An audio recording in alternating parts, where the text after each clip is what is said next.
What's up, guys? I'm Aisha Thomas, your leadership and team development expert, here with bonus material.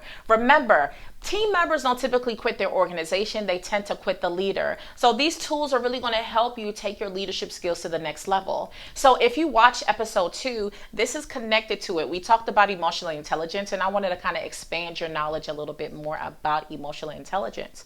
Now, when we talked about emotional intelligence, again, it's being able to manage and understand your emotions, and also manage and understand the emotions of others. Because in a team environment, it's really important you pay attention when she comes in or he comes in and you see something different, and really understanding how to influence behavior, motivate people, inspire them, and also be there to support them effectively. Now, one of the first areas that we're going to talk about in regards to emotional intelligence, that EI, EQ, you probably have heard both of those terms.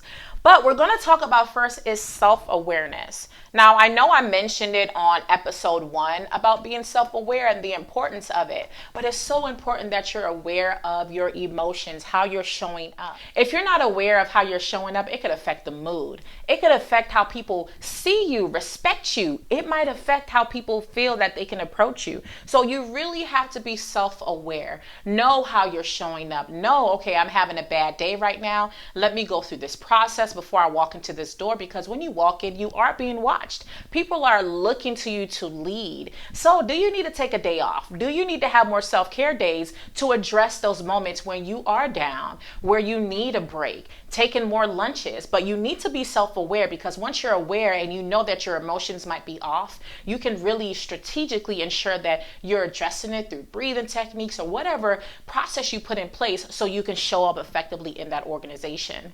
And the next area is the area of empathy. You need to be empathetic as a leader. I talked about that in regards to the D&I and E initiatives that are going on right now. A lot of people don't really have an understanding of maybe what the African American experience is.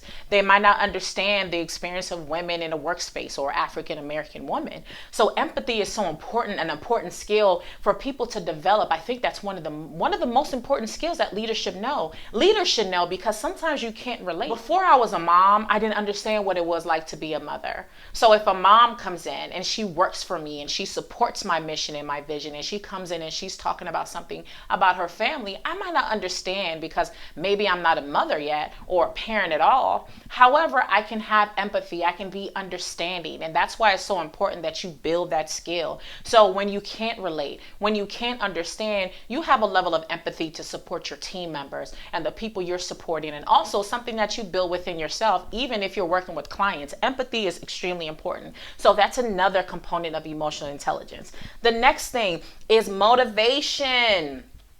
Motivation. Now, we all need to have motivation. How can we motivate our team members if we can't motivate ourselves? Remember, just like we need these attributes and these pieces within us so we can make sure that we are effective, we need to also be able to help people in that area as well, because you'll know self-awareness and now you can help your team members or bring someone in that can do that. You can help them with empathy. You can help them in motivation. People are watching. You might be mentoring someone later on, and these are the kind of things that you're going to educate them on. But there's a level of motivation that you need to have. But again, you need to be aware of that. You need to check yourself. Am I motivated? Am I happy to be here? Can I be effective today? Because if so, that's going to affect how you show up as a leader. So it's so important that you're able to have that understanding and that emotional intelligent aspect of motivation.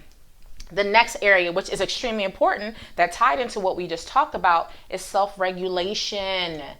How are you regulating your emotion? We need to be able to self-regulate. We need to be able to understand how to regulate our emotions, how to know when to flip it on and turn it off, when we need to dial back and when we need to show up. So it's so important for you to self-regulate, especially even if you're utilizing virtual means to interact with your team members. I've been told, like, oh man, you look upset today. And I'm like, no, I'm just here. And people had to let me know that, man, you looked upset. And I'm like, that awareness was important for me to realize that I need to make sure that even in my facial expression, even if it's for a moment, I need to make sure that I show up effectively, even if you're just seeing my face. So you need to be able to regulate, check your emotions, make sure that you're showing up effectively, knowing when to dial back, and again, utilizing that self-awareness so you can know and have strategies so you can be able to maintain your emotions effectively. And the last one is social skills. That is a part of emotional intelligence. And there's some other points within emotional intelligence that I could highlight, but I think these are very key, core, important ones we need to recognize. Those social skills. When you go to a work event, when you go to try to connect with more clients, what kind of social skills do you have? It's identifying when you show up at work events, when you're socializing with others, building on those relationships, how you're showing up in those spaces as well. Some leaders need some social skills and develop that area and make sure that they are showing up effectively when it's time to socialize, even on a Zoom call, even on a virtual call. How are you connecting with your team members? Are you being sociable? Even though I'm an introvert, surprisingly, I am an introvert, but I recognize that I have team members, I have clients, I have people that I'm supporting that want that interaction. So I need to be able to self-regulate, turn it on, and be able to socialize effectively. Again, you might be a solopreneur, but how you're showing up to your clients might affect that relationship. If you have a team, how you're showing up and your socializing might affect that relationship. So it's so important that we're able to build upon those social skills and really develop those areas. So those are the areas that I wanted to highlight in this bonus material about the emotional intelligence, about having the understanding of that you need self-awareness, understanding you need empathy, the importance of understanding the emotions of others or what they're experiencing, even though you can't specifically relate. You need to be able to have that motivation aspect. Are you motivated?